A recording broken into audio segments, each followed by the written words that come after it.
Thank you very much. No problem.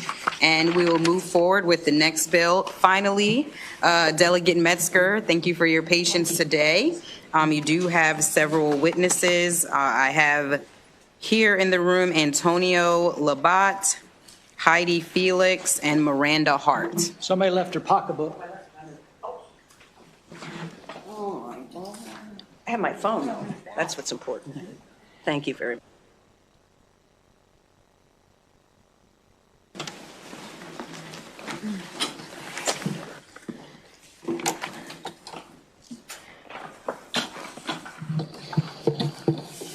I must love this committee so much that my first 3 bills have been here.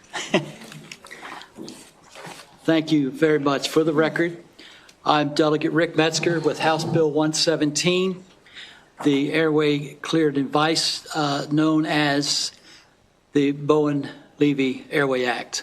I have with me today several colleagues and some professionals, and I was looking for Mr. Levi or Mrs. Levi, but they didn't come. But let me say this from the very beginning, that when I was watching the baseball game and I saw the commercial, my heart went right to one of our colleagues that has an autistic child. And my thought went, my goodness, we need to give families and schools and students a real tool for their toolbox. And then a few moments later, I'm watching the news, and there is Levi with the family. And it just struck me that we need to do something. And Bowen-Levy was a Maryland special needs student who died from an obstruction in his airway. His untimely death could have been prevented if an airway clearing device was available. These devices, ladies and gentlemen, are available for about $70, which is a small amount when it comes to saving a life. This bill would require each school to have at least one of the devices in every school and a trained staff member, such as the school nurse or teacher, who could use the airway. For these reasons, I'm asking a favorable report on House Bill 117, and I thank you for your time. But I need to share with you a little deeper than this, that this, as I've been sharing it, the people, our colleagues, have said they wanted to co-sponsor the bill, and I said I pre-filed it, and they said, well, I said, well, you can, when you vote on it, you can ask your committee person to put your name on as a sponsor. I want to introduce to you Tony Labate, and she can go from there, and then I'll turn it over to Heidi. Okay. And then we have a student, by the way, from Manchester, McDaniel College, sorry. Good afternoon. My name is Tony Labate. I'm with Equal First Aid. Good afternoon to all the members of the committee, and thank you for holding this public hearing to discuss House Bill 117, the Bowen-Levy Airway Clearance Device Act. Thank you, Representative Metzger, for the introduction to this very critical bill and your passion to help save lives. We honor Bowen-Levy today, and our thoughts are with his family. Equal First Aid is a not-for-profit organization that stands with other organizations to strive for equity, inclusion, and diversity. We raise awareness and advocate for our most vulnerable population in the event of a choking emergency. There are no policies or procedures currently in place to rescue a person in a wheelchair or a person who's medically fragile. According to the American Heart Association's written statement to our organization dated November 2023, there are no current recommendations to rescue a person with a disability. I've attached it as Exhibit A. I am here today as a representative of many organizations with their support and their blessing, as many could not attend today. Support letters are attached here as Exhibit B. Equal First Aid has many advocates testifying in support of this bill today. The Office of People with Developmental Disabilities does not prohibit such devices. That letter is attached as Exhibit C. Some of my support letters include Down syndrome, Cure SMA, spina bifida, Duchenne disease, all my advocates, and a physician from New Jersey that highly recommends devices. Our mission at Equal First Aid is to improve people's lives and bring an equal opportunity for all to be rescued in the event of a choking emergency. We believe this bill will bring inclusion, diversity, and equity to all. This bill is a proposal and a step up in right direction to fulfill the obligations of the Americans with Disabilities Act, the ADA law, which is already in place. That's attached here as Exhibit D. Ma'am, if you can please wrap up your final Thank you thought. so much. Your time in reviewing our support for House Bill 117 is greatly appreciated. Please take the time as needed to know that we are just asking for an added rescue device. It is not to replace current protocol. Thank you. Hi, good afternoon. My name is Heidi Felix, and I'm honored to be representing LifeAct and LifeAct as the Vice President of Sales. We are grateful for your time today. There's 5,000 choking deaths per year. One child dies every 5 days. Where do children spend their days? And choking is one of the 4th leading causes of accidental death here in the United States. LifeAct is a simple, non-invasive, portable airway clearance device intended to be used when choking rescue protocols have failed or are not feasible, such as a pregnant staff member, frail, someone who may be larger, someone who is disabled in a wheelchair, or young children. Back steps and abdominal thrusts are effective about 70% of the time when performed by a trained professional. LifeAct is just another option when that has failed and can be used to dislodge an airway obstruction and help us save more lives. LifeAct has been proven to be safe and effective. We have 9 peer-reviewed medical studies that are published in medical journals about the efficacy of our device. LifeAct has received 5,349 clinical reports of lives saved worldwide, of which 3,236 were children. LifeAct has been implemented in 10,519 schools throughout the United States. We've received 105 clinical reports of lives saved by LifeAct in schools in the United States. LifeAct has been partnered with a lot of organizations who many schools purchase from: Cardio Partners, School Nurse Supply, AED Professionals, UniFirst, and Coral Medical. All have helped us implement LifeAct in schools all across the country. LifeAct is working with the FDA to ensure full compliance with their regulations and guidelines. Exponent is a company that actually did independent testing on the efficacy of LifeAct, and the results were recently submitted with our de novo application for FDA approval, which is still pending. The public health implications of these findings are significant, given the prevalence of choking incidents in pediatric and elderly populations. Increasing the awareness and accessibility of the LifeAct airway clearance device could enhance emergency response efforts, and integrating the LifeAct device into first aid training. Final thought. Thank Almost. you. Thank you so much, Madam Chair. May further improve preparedness for choking emergencies. LifeAct should be implemented in all Maryland schools, disability organizations, and anywhere where choking is something that could happen. Thank you so much. Everyone deserves another option to be saved in a choking emergency. Thank you for your time and consideration. Madam Chair and members of committee, my name is Miranda Hart, and I am a 17-year-old high school student in Carroll County, and I'm here today to show my strong support for House Bill 117. Through my involvement in the Maryland Student Legislature, I wrote and passed a bill very similar to House Bill 117.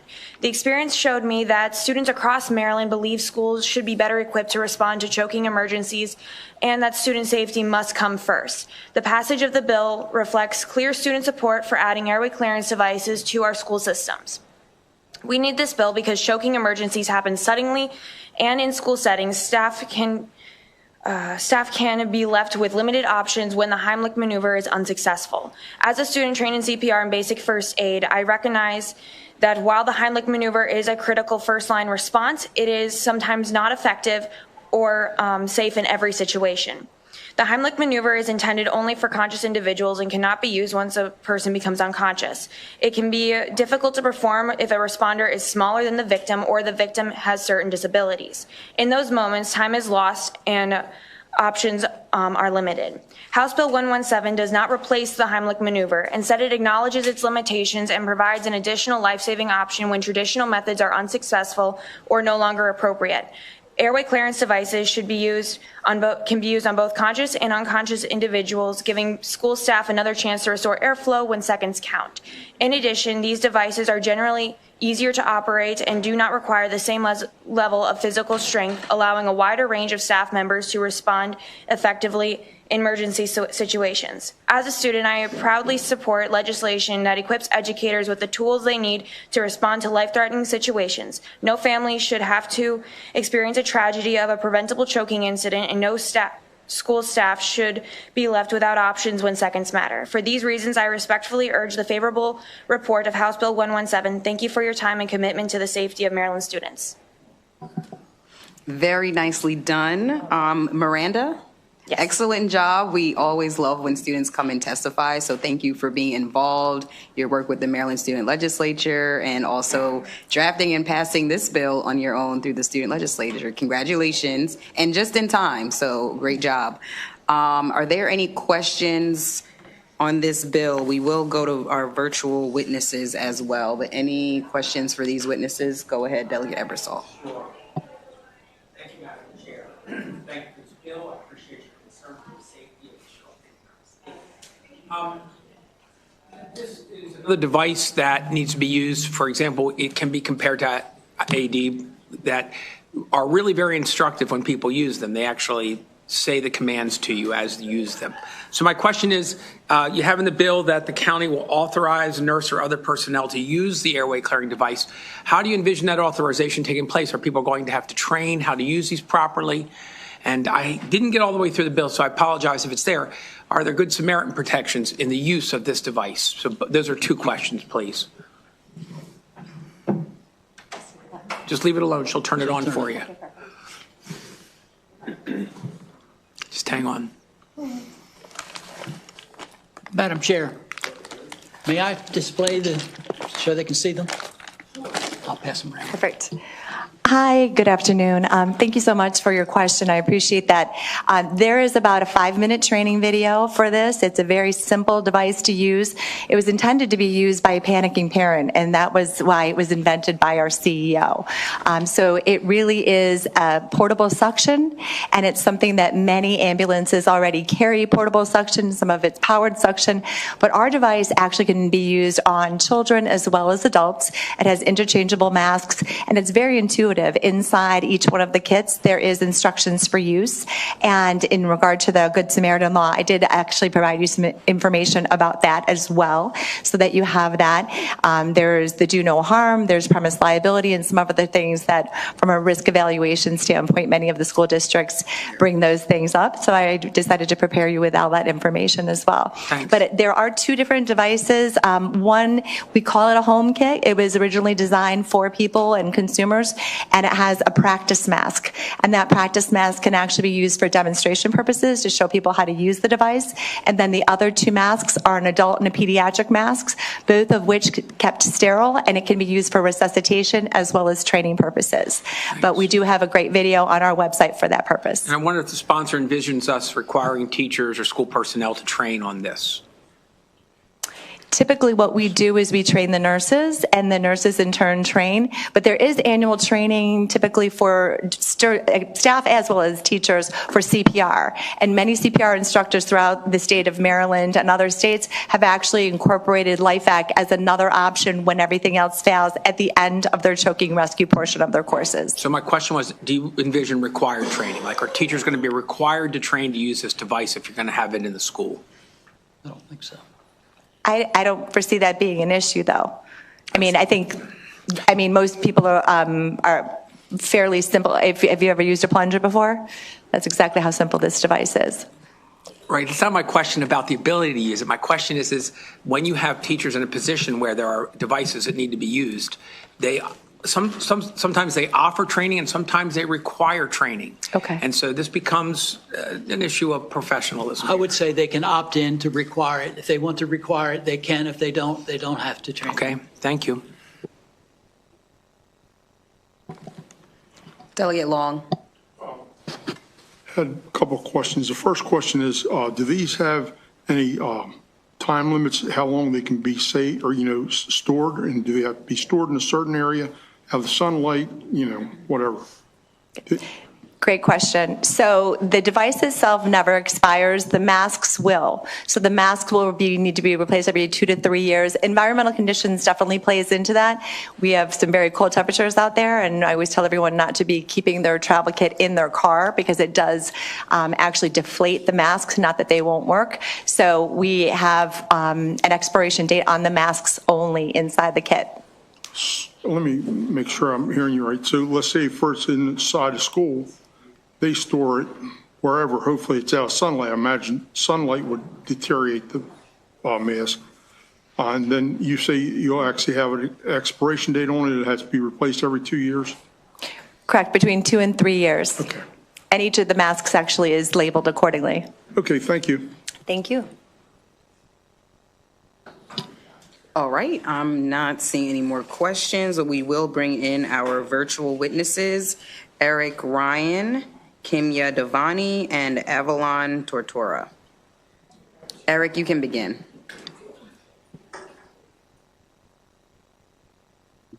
Can you hear me? Yes. Okay.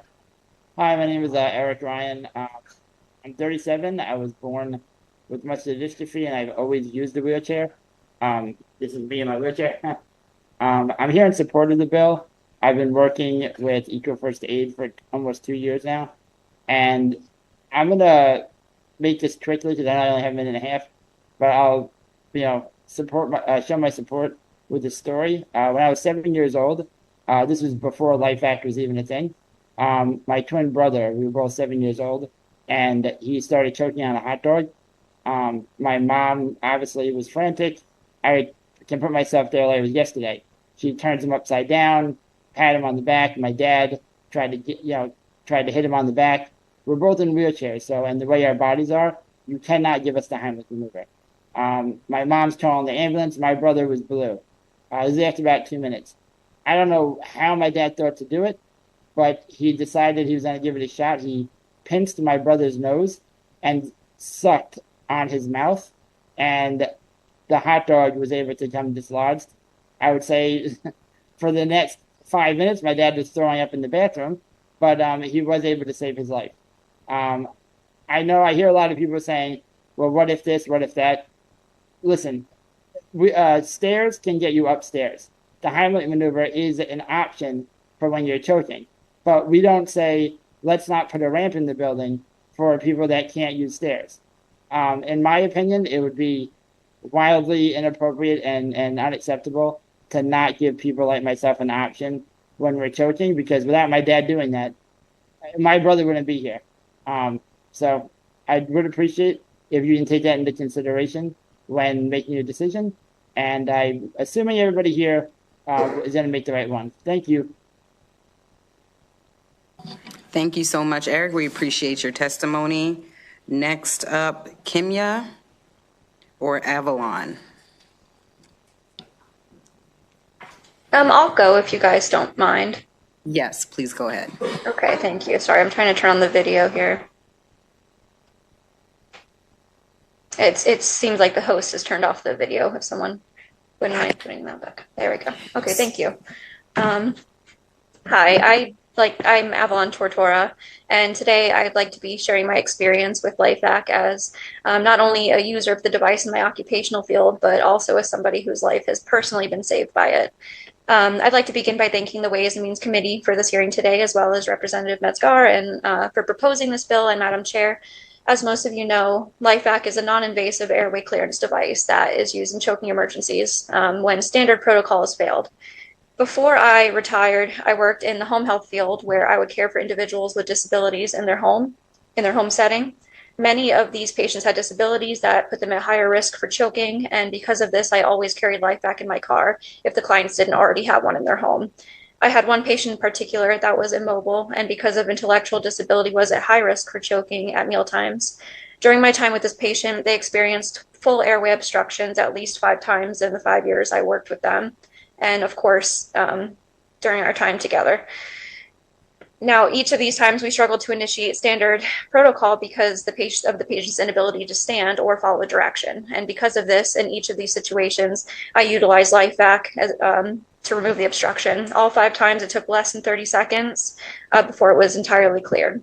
At the time, I was also living with a life-shortening condition, and when I became too sick, I retired due to the need of needing around-the-clock care at this point and being in a wheelchair as well myself.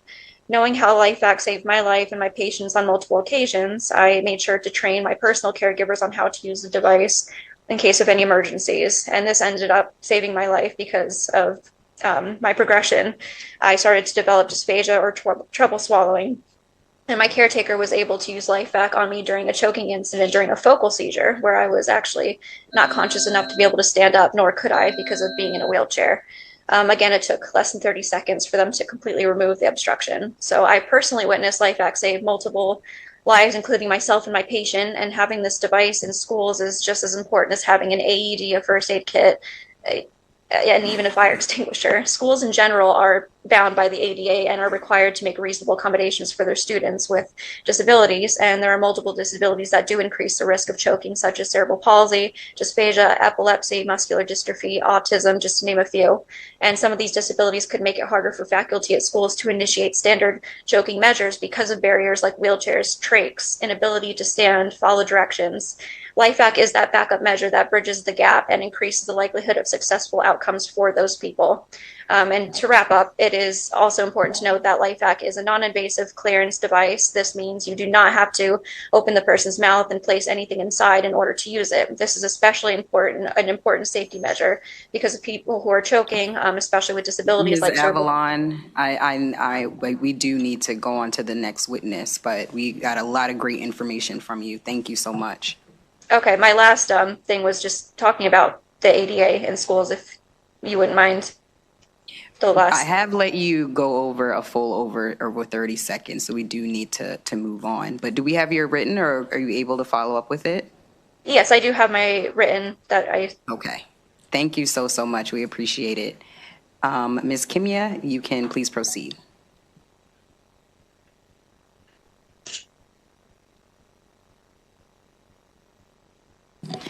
Ms. Davani, if you can please unmute and we'll start you over. Hi, can you hear me? Yes, thank you. Hi, good afternoon. Thank you for having me. My name is Kimya Davani, and I am in support of House Bill 117. My son choked on a soft-shelled bean taco while we were eating dinner. He went silent while eating, and he had a facial expression of horror. We started the rotation of the Heimlich maneuver and the back slaps right away. I'll never forget the feeling of being helpless, that I could not dislodge the food with my Heimlich technique, but also thinking my mom is putting together the airway clearance device now, and there is still hope before he dies. Fortunately, after the 6th Heimlich, the food was dislodged. My friend's daughter also choked the year before this. She turned blue, and when the Heimlich continued to fail, she used the airway clearance device, and she was finally able to breathe. Permanent brain damage starts after 4 minutes without oxygen. This is typically often not enough time to receive help from emergency services. Usually, all hope lies with the people witnessing the choking. The Heimlich maneuver fails 14% of the time, and this rate is higher if the person performing the action is not trained. When the Heimlich fails, the airway clearance device is the next tool and the only tool that we have to rescue a person before they die. I support House Bill 117 so that every child in school has a chance to survive if the Heimlich maneuver fails or is not able to be performed. I support this bill so that no one is left with the lifelong guilt that they could not save a choking child. Thank you for your time. Thank you so much for sharing your story and for using that to advocate for change. We appreciate it. Are there any questions for these witnesses? Okay, Seeing none, thank you so much, Delegate, for bringing this bill. Thank you to each of you for sharing your perspectives and your stories, and we're looking forward to further consideration of it. Thank you. Thank you. Thank you. Okay, that ends the bill hearing for House Bill 117. Next up,